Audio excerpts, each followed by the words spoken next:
And welcome back to Sports on Tap. It's our Ohio High School football coverage right here on Mixer or Live. We're part of the NEO Sports Insiders Network. We will be here every Monday, with the exception of the Tuesday after Labor Day. We'll be here every Monday starting at 7:30 on Mixler now until the end of the football season. So if you want high school football coverage on the conferences that we're talking about, make sure you hit it up. Like us on Facebook, follow us on Twitter. We will also be at Instagram. We're going to be at the games on Friday nights this year, different various games. So make sure you get on board with us that way. Yeah, that will be our Game of the Week games in which we're going to go all out this year. We're going to write a story on the games. We're going to have some video and also our social media with pictures and scores. And also, exciting announcement. We're going to be, also as though we partnered with NEO Sports Insiders, we're also going to be helping out our friends at WOBL Radio, calling in some scores. So if you're driving around Northeast Ohio in the football season, pumpkin picking, whatever you're doing, if you can't make a game, flip on WOBL or check out NEO Sports Insiders, and you'll get the best coverage that the Northeast Ohio can offer. That's right. We have a lot going on, and Sean, I know you covered the American division in the Suburban League.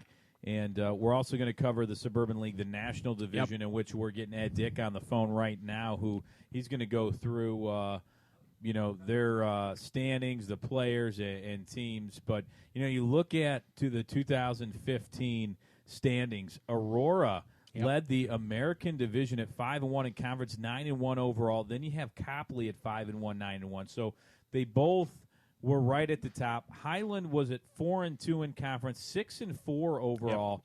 Yep. They started off pretty good, beating Brunswick the first game.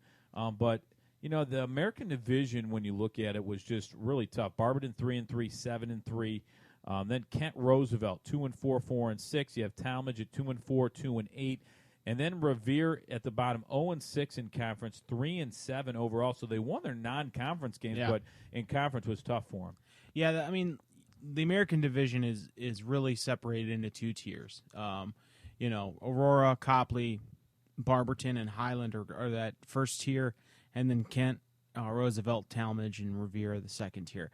Obviously it's not supposed to be designed that way. It's just, unfortunately, looking at the talent in Aurora, looking at the talent in Copley, especially Copley this year. I'll get to that when I go over my team-by-team preview.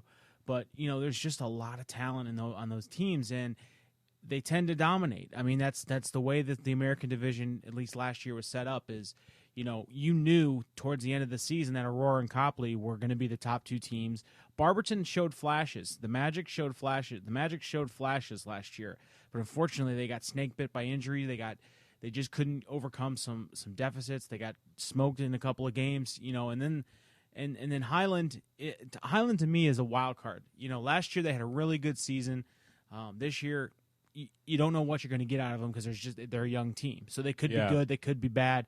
Not bad, they could be less than they were last year. It's just you don't know, because sometimes a young team that's galvanized can come out of nowhere and surprise people. But I think your top two in the American division are going to be Aurora and Copley, and I think Copley is going to be the class of this division coming forward. But I'll be getting into that once we hand it over here to Ed, because he's going to do the national division, which is shaping up to be probably one of the toughest divisions in Northeast Ohio. I know the Suburban League overall is a very competitive conference, but that particular division is home to some serious teams with some serious talent. Yeah, and looking at the national division, Stowe Monroe Falls is 7-0, 13-1. Then Hudson at 6-1, 9-2. Nordonia 5-2, 7-3. Brecksville, Broadview Heights, they started off hot. They had some bad injuries. They were 4-3, 7-3. Then you have Wadsworth at 3-4, 3-7. North Royalton at 2-5, 3-7. Twinsburg at 1-6, 1-9, and then Cuyahoga Falls 0-7, 0-10. I think there's a tier there too. But right now, we're going to get in depth with the national division. We're going to go to the hotline to the one and only Ed Dick. Ed, first, thanks for joining us. How did the softball game go tonight? Ed, are you there? Yep. You there? Yes. There he is. Can we hear you? All right, cool. So today, boys? How was your softball game? Do we have a win? We do not have a win, unfortunately. We were eliminated, and we were eliminated 11-9 tonight Oh, heartbreaker. Tough loss.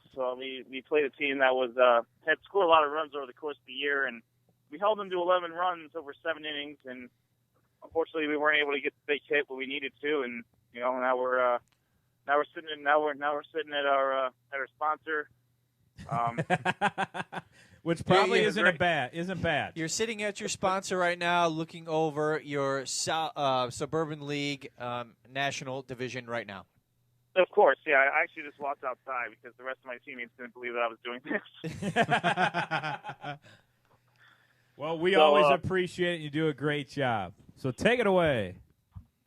All right. Well, as my co-host alluded to, I do cover the Suburban League National Division. So the Suburban League's National Division, they made waves last season. They sent 2 teams to their respective division state semifinals. Stowe Monroe Falls, led by Division I Offensive Player of the Year Jason Gobble, went 13-1 and then won the inaugural National Division title. Hudson rode its opportunistic defense and a steady offense to an 11-3 season and a runner-up finish in the National Division. All in all, 3 out of 8 teams qualified for the postseason play in 2015, with a 4th and nearly missing out. And the big school division of the Suburban League is definitely looking to build on their successes for the 2016 season. We look no further than the Stowe Monroe Falls Bulldogs, residing in Division I, Region 1. Coach Mark Norrie's offense returned to 8 starters, including quarterback Kyle Van Treese, wide receivers Logan Lindsay, Joe Andresi, and left tackle Mike Miranda. Defensively, 10 starters come back from a stingy defense, including defensive tackle Matt Esterly, linebackers Logan Ford, Joe Gobble, and cornerback Isaac Edmondson. The Bulldogs are in a great position to repeat an undefeated regular season, and their season starts in Week 1 with a non-conference tilt at Green. The Hudson Explorers come into the 2016 season with a new head coach. Jeff Go moves from his previous position as defensive coordinator to take over as the interim head coach. Ed, are you there? I think we lost him. Ed, are you there, Ed? Edward? We might have lost Ed. His signal at first was a little bit shaky, but he recovered really nice. Maybe he actually lost his page. The wind blew it away. He was reading, but that's okay. We will try to get Ed back on. But as he was going, yes, his national division led by obviously Stowe Monroe Falls and Hudson. They were those guys last year. are the cream of the crop in their respective division. And it's amazing that Jason Gobble's coming back. We heard his name all last year. Some of the numbers he put up were incredible. Hudson, it seems like they're there every year. They keep reloading over and over again. And, you look at Brecksville Broadview Heights, one thing about them is they started off really fast. Yeah. They were really good, and then a few injuries, are just too tough to overcome sometimes, especially when it's a quarterback and a running back. And not to mention, as Ed mentioned, the national division is almost as much of a meat grinder as the GCC or even the Southwestern Conference, in that once you get into conference play, it tends to get very difficult for teams to overcome them and overcome adversity and things like that. So definitely saw Brecksville hit that wall once they got into conference play. Things got a little harder, and I think that young team had difficulty overcoming that. Not to mention the injuries. Once your 2 best players are down, it's hard for any team to come back from that. No team goes too deep with all conference players. You know what I mean? And if they do, then they're the luckiest team on the planet. Yeah, and I believe we have Ed Dick back. We're going to try to get him back here as we look to get Ed back. Back online. Are you there, Ed? Yeah, I'm here. You guys good? There he is. He's back. Some technical. My bad. I didn't realize the reception here was not of best quality, even though I'm not too far from Studio J. That's okay. That's all right. It happens. So I think I left off at Nordonia. I was just about to get through Nordonia's preview. Yes. Yeah. So as I was alluding to earlier, the big offensive starters that are coming back for Nordonia are running back Anthony Perrine and Ty Evans. And then Daniel Banks returns to anchor the defense for the night. Nordonia will open up the season against Mayfield, and that game will actually be played in Brecksville, Broadview Heights. Speaking of the Bees, Bees head coach Jason Black returns quarterback Luke Strnan on offense. The Bees went 7-3 last season, narrowly missing the playoffs. Their first week game, they will travel to Parma to take on Padua in Week 1. The Wadsworth Grizzlies have a new head coach, Justin Todd, and he is tasked with getting the Wadsworth back to the playoffs as former head coach Greg Dennison stepped down after 21 seasons at the helm. And Coach Dennison is actually with the Brunswick Blue Devils, helping out with Coach Beal there. The Grizzlies graduated All-Ohio running back Dan Weinerman, but return his backup, Alex Jones, for his senior season. Wadsworth will begin their season at Ashland, who just had a scrimmage against Brunswick in the preview last week. And it was a tough, hard-fought, a lot of scoring in the first half, but it was a 21-18 battle between Brunswick and Ashland in that game. The North Royalton Bears return their quarterback, Nick Coberly, out to run the offense for head coach Nick Cioli. The Bears are looking to build upon their 3-7 season, and their season starts with a home game against North Ridgeville at Serpentini Field. The Twinsburg Tigers struggled through a 1-9 season in 2015 under coach Joe Schiavone. Jalen Tucker does return as quarterback and will lead the team into the season opener against the Copley Indians at home. Cuyahoga Falls bringing up the last team to talk about. Unfortunately, they did not record a win last season, and as they were often overmatched. However, quarterback Nate Vassilotti returns and will look to get the Black Tigers in the win column, and their season starts with a Week 1 matchup against Kent Roosevelt. So my season, we got a lot of solid teams, in the league. We have almost 4 out of 8 teams qualified for the playoffs.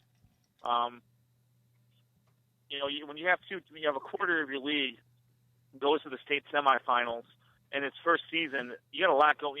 You have a lot right going on in that division. And if you look at the Stowe Hudson game from last year, that was really the only game that Stowe was held offensively. That Hudson defense really did a good job on Jason Gobble, but Kyle Van Treese and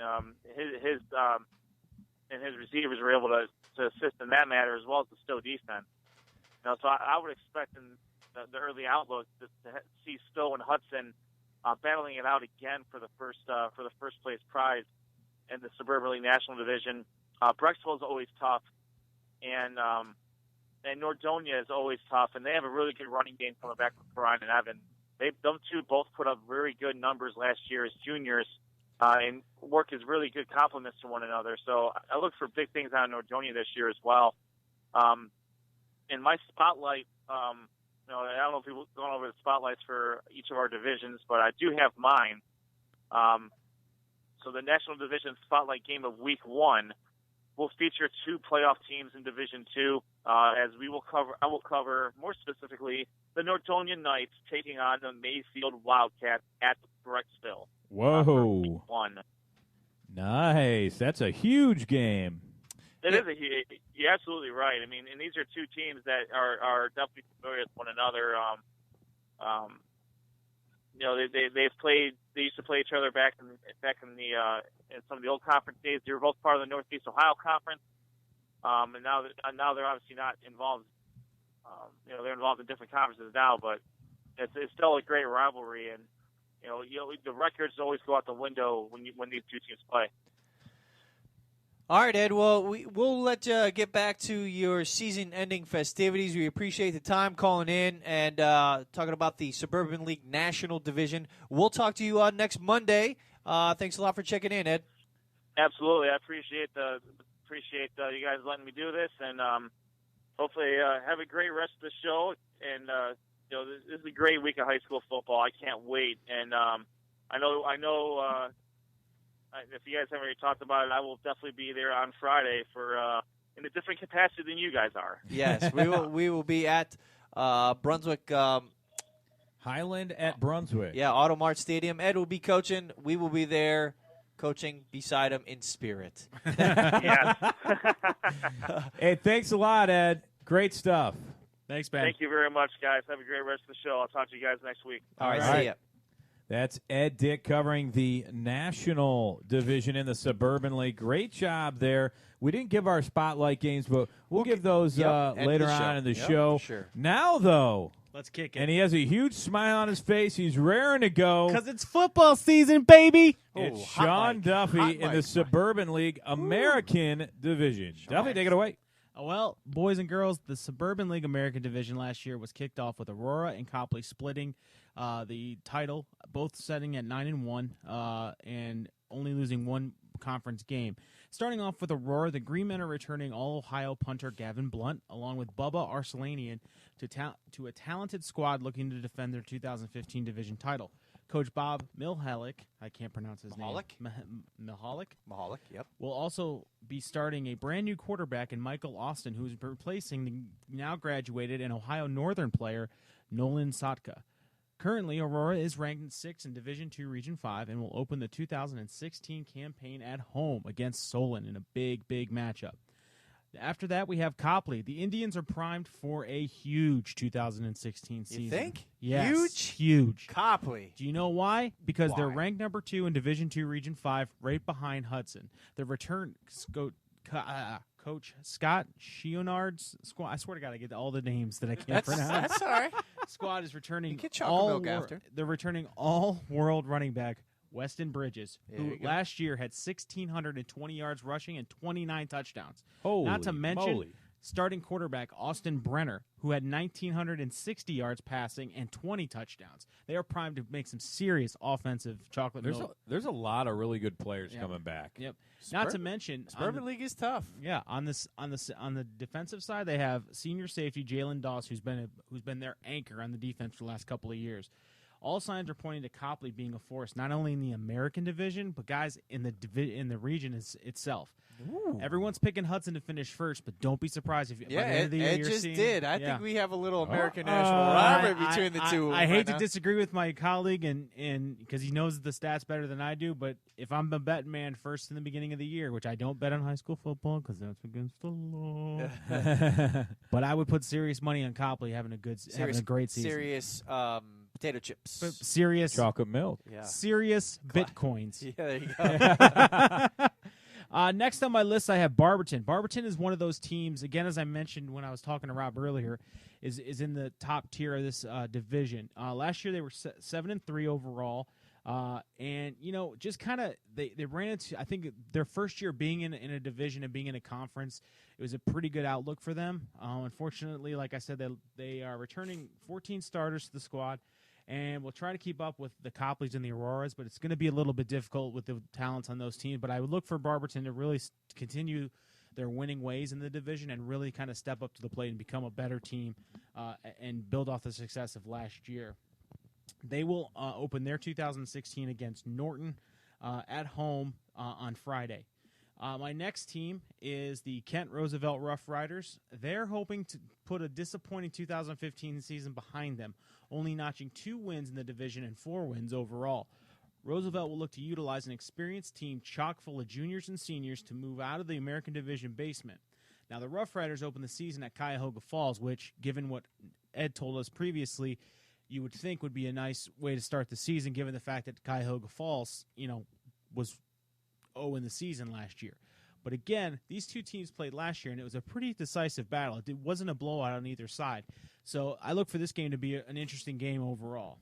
After that, we have the Talmadge Blue Devils, and they guys are in a state of change. With their new coach, Alan Vanderink, at the helm, the Blue Devils are hoping that a change in leadership will translate to a change in record.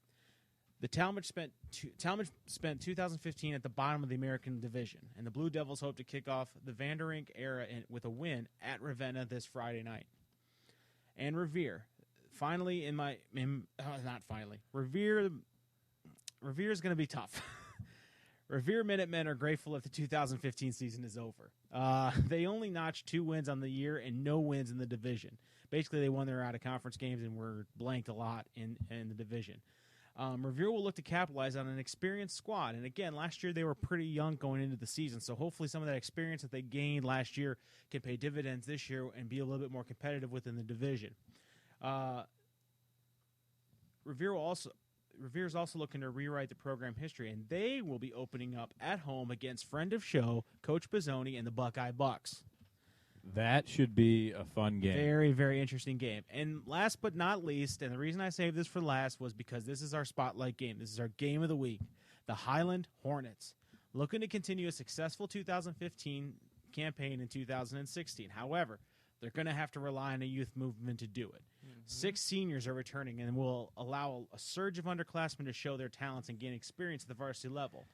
Now, this could pose a problem for Highland because last year they were very competitive and were in the mix late in the season with the Auroras and the Copleys and the Barbertons for possible league title. But unfortunately, they weren't able to capitalize on that. So Highland, as I mentioned earlier, is kind of an X factor in this division. You don't know how they're going to play. You don't know what they're going to look like because, again, they're very young. So it could be a rebuilding season for Highland, or it could be one of those seasons where, hey, the young kids just didn't care who they were playing and went out and played. So they open their season at Brunswick in SOT's Game of the Week. Boom. That's right, folks. That's the Game of the Week. Medina Highland at Brunswick for 0 marbles.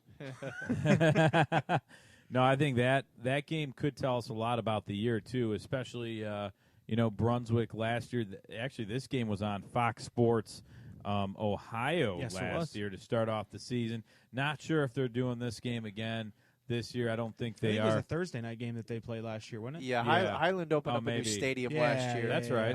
And pulled off a pretty nice victory against Brunswick last year. So Brunswick's looking for revenge as we, we mentioned, Ed mentioned his spotlight game of his actual conference. We'll go over that for all of us here in a minute. But for SOT Sports on Tap, we will be live in Brunswick this Friday. And we will be there taking videos, which will be posted on NEO Sports Insiders. Big Sean over here will be writing articles, which will also be posted on NEO Sports Insiders. And make sure you follow us on social media, especially on Twitter. Make sure you follow us on Twitter at SOT Podcast. We will be doing live updates from that game, as long as pictures and some short videos also. So make sure you follow us at SOT Podcast on Twitter. And all your reporters out there, or wannabe reporters, please, if you're at the game, give us a shout out, get us a score. If you're at the Buckeye Bucks versus Revere and it's a close game, let us know about it. We'll retweet, we'll favorite, whatever we have to do on on social media. We'll definitely get your name out there, and you're helping us because we can make sure we get everything as up to date as possible. But I think the Suburban League is a very, very fun league to watch going forward. I think, as Ed mentioned, and as I went over terribly, it's going to be fun to definitely keep up with these teams, and you're going to see the cream rise to the top here. And I think it's going to be interesting how it plays out over this course of the season. Well, I think you did a great job, Sean, breaking it down. And, looking at the Suburban League, I'm shocked with how many players from last year are coming back. I mean, you look at Jason Gobble coming back, and some of the quarterbacks from Hudson to Stowe to Brecksville. Copley. I mean, there's just so many different players that had great seasons last year are coming back this year. Sean's high on Copley. Can they prove him correct? We will see. All coming up this year. But right now we're going to step away, take a short break. When we come back, we'll tell you our game of the week, which you already know. But we have some, our spotlight games, and we'll tell you a little bit about what's going on with Sports on Tap. We got a lot of high school football coverage coming up this year. It's going to be a lot of fun, so you're going to want to keep it here and listen to our coverage as we recap games and do much, much more. We're Sports on Tap, part of the NEO Sports Insiders Network. It's our Ohio high school football coverage. We're coming right back. Don't go anywhere.